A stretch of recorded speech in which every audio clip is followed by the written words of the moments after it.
On parle de la peste de Marseille de 1720. Or, cette épidémie n'a pas touché que Marseille et n'a pas été limitée à 1720. Certes, Marseille en a été l'épicentre. Le mal y a été introduit en mai 1720 par le Grand Saint-Antoine, un navire venant de Syrie méridionale. Les intendants de la santé, installés à la consigne, qui est alors en cours de reconstruction, ont réduit la durée de la quarantaine sous la pression des propriétaires de la cargaison qui était destinée en partie à la foire de Beaucaire à la mi-juillet.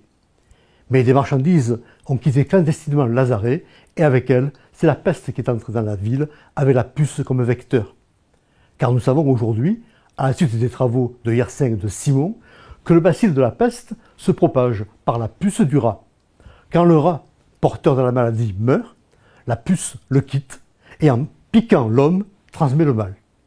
Il se transmet aussi par voie aérienne, par gouttelettes et aérosols, mais on ignore tout cela en 1720.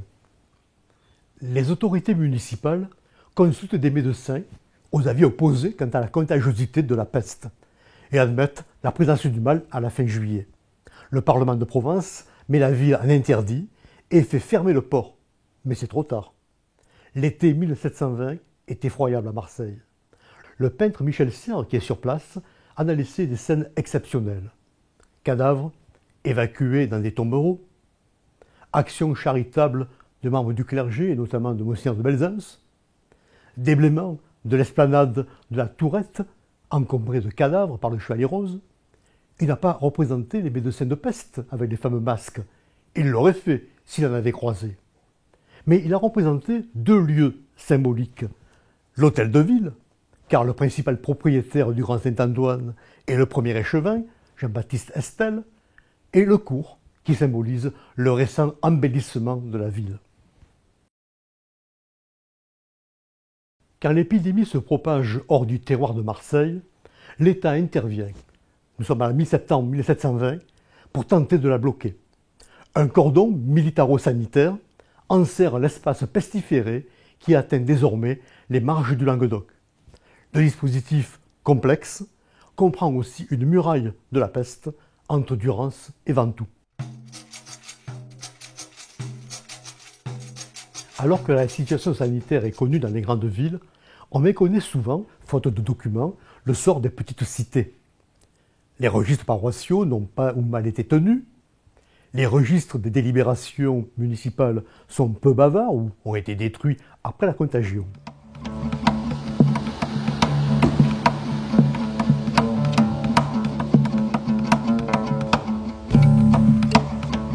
Près de Toulon, le bourg de la Valette fournit un cas intéressant grâce aux indications laissées dans un registre à la couverture jaunâtre par le greffier du conseil Bouillon. Ce registre a été retrouvé en très mauvais état en 1990 et est aujourd'hui restauré. Les premières mesures prises dès l'été 1720 concernent le ravitaillement pour éviter des troubles dans la cité.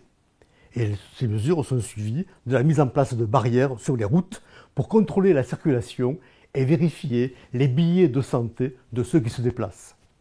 Mais cela n'a pas suffi. Et au printemps 1721, le Conseil décide d'une quarantaine générale ou cerrado. La population confinée est répartie en îlots, surveillée et ravitaillée en pain, vin, haricots, viande. Le greffier a accompagné ces relevés de quelques dessins étonnants. Un vol de grue dans le port de Toulon comme signe annonciateur du mal, un crucifix surmontant la liste des habitants mis en quarantaine avant le confinement général et qui rappelle la dévotion à la croix au début du XVIIIe siècle, Saint-Roch, saint thérapeute avec Saint-Sébastien que l'on retrouve également à l'intendance sanitaire de Marseille. Enfin, le sanctuaire de la Sainte-Baume. Le greffier, que l'on devine sous le sac des pénitents, y a sans doute fait un pèlerinage. Bouillon a également établi la liste des victimes au jour le jour et effectué le bilan de la catastrophe sanitaire. En moins de 6 mois, le bourg a perdu les 2 tiers de sa population, 530 personnes en vie, 1068 décès.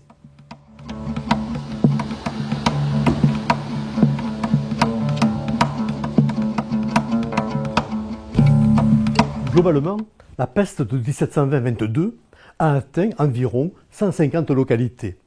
Sur près de 400 000 habitants, le nombre des victimes est de l'ordre de 150 000. Des localités, grandes ou petites, ont été ravagées. D'autres ont repoussé la contagion grâce à une stricte surveillance des voies de communication. La récupération démographique a été inégale, lente à Toulon, forte à Marseille.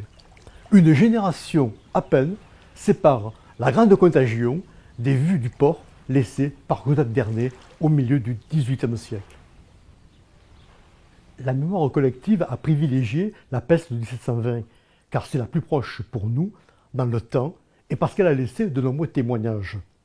Des fosses, on avait des cadavres de pestiférés, des relations rédigées sur le vif, quelques ex-voto, comme celui du Bossé qui a échappé à la peste, ou ce mausolée dressé dès 1722 en l'honneur des consuls d'Arles, comme c'est aussi le cas de la colonne de peste élevée à Marseille au début du XIXe siècle. Le souvenir est présent dans des édifices religieux comme à la basilique du Sacré-Cœur du Prado, construite à Marseille à l'occasion du bicentenaire de la peste, ou encore au Sacré-Cœur à Montmartre à Paris.